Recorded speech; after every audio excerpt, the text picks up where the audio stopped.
What would happen if you built a refuge for a persecuted people in a place where another people already lived? In the next few minutes, you'll learn why this moral quandary is at the root of the struggle between Israelis and Palestinians, and what you can do to help achieve a just peace for everyone in the region. First, there are a couple of things it's helpful to understand. One, many Jews fled harsh persecution in anti-Semitic Europe, especially the Nazi Holocaust.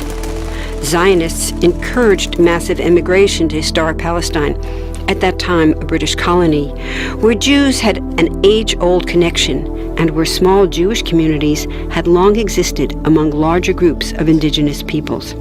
But when the UN offered the Jewish immigrants the majority of the land for a new state called Israel, for the indigenous Palestinians who lived there, it was a massive destruction of life.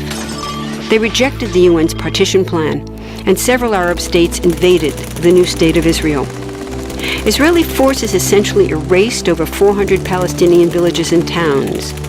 By the end of the fighting, Israel controlled 78% of historic Palestine.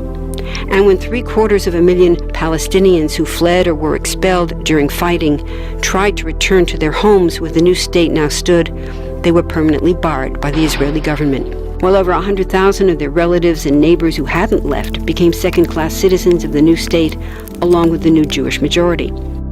Today, Palestinian refugees and their descendants number in the millions. Most are in the Gaza Strip, the West Bank, and Jordan. Many are spread throughout the world, with millions still living in refugee camps, seeking to return to their homeland. To sum up, one group of refugees found a much-needed home, but in the process, a new group of refugees was created. Here's the second thing to understand. Israel was founded as a Jewish state. But now ask yourself, what exactly does that mean? People had lots of ideas about what a Jewish state should look like. Some called for equality for all citizens. But what was created, in practice, was institutional discrimination against non-Jews. In other words, Israel ended up being built on a blueprint of exclusion. The Israeli government wants maximum land and resources for Jews, but not the Palestinians living there. That's why, inside Israel, Jews get special privileges, including rights to land and housing, that are denied to the Palestinian citizens, who make up 20% of Israel's population. That's also part of why Israel has never defined its borders. In fact, they still hold on to land, the West Bank and Gaza, that they conquered in the war in 1967. Since then, Israel has built Jewish settlements throughout the occupied West Bank, building Jewish-only cities and supplying them with infrastructure like roads and army camps, schools, and even a college. Military occupations are meant to be temporary, but after 40-plus years, this one looks permanent and entirely unjust.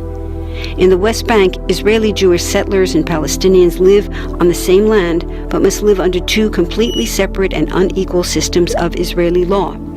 The Jewish settlers dominate the natural resources, including water and agricultural land, and they're backed by the Israeli army.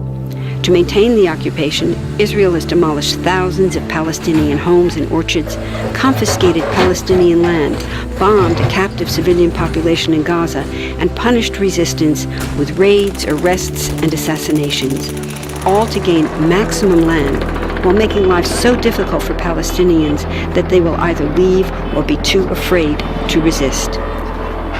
Palestinians have fought back. For decades, they tried to achieve national liberation through armed struggle. Some groups still do. But the majority now support popular protest instead. The deeply harmful pattern of control, repression, and violence profoundly harms Palestinians living under occupation and Israelis living as occupiers. This must be broken to reach a peaceful and secure future for both peoples. Now that you understand the problem, what about the solution? What about peace talks? So far, over 2 decades of U.S.-backed peace talks have actually made things worse by helping Israel continue the occupation. It's been years of talking while Israel massively expanded the Jewish settlements and literally redrew the map. Peace talks are good if they're real, but not when they're theater to cover a land grab. So now what? The current world superpower, the United States, has been a terrible friend, enabling Israel's destructive and self-destructive expansion onto Palestinian land by funding the Israeli military, the biggest recipient of U.S. foreign aid in the world. But there's another superpower that can make the difference: you. There's a movement with hundreds of thousands of people just like you across the world, including Palestinians and Israelis, protesting, educating, divesting, and boycotting, all to bring nonviolent international pressure on Israel to stop violating human rights of Palestinians. Throughout history, where governments have failed to push for justice, people just like you, like us, have taken the lead and won. Now it's the Palestinians' turn for freedom and justice. We can pressure Israel to end the occupation and the discrimination. We want all people, Jews and Palestinians, to have equality, human rights, and democracy. We can change history. Join us.